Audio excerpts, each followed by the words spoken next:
Now, these same governments love to throw around our money, and the New South Wales government is spending $16 million over 4 years bringing Ultimate Fighting Championship events to Sydney.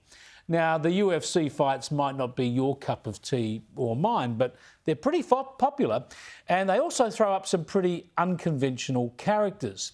One American UFC fighter in Australia at the moment is Strickland, and he's insulted people and created controversy in the past with homophobic and misogynistic comments, apparently.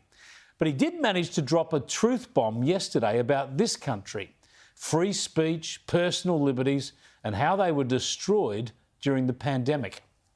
You guys did throw a pregnant woman in jail over a Facebook post during COVID. That must be talked about.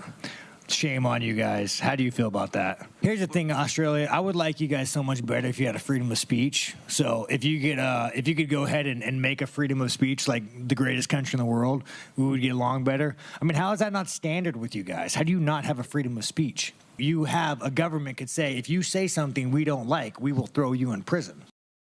Now, he seemed to know more about what was going on in Australia than the local journos, because Strickland was correctly referencing the arrest and handcuffing of pregnant woman Zoe Lee Bueller in her pyjamas in her Ballarat home, charged for incitement simply because she supported a lockdown protest meeting online.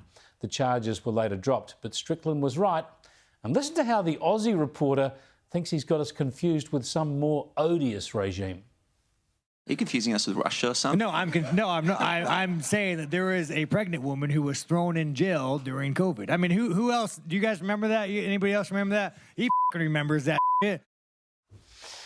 Yes, indeed. Not Russia, but Australia in the 21st century. No matter what anybody else might think about Strickland, he's right on this. And we ought to be more upset about it than he is.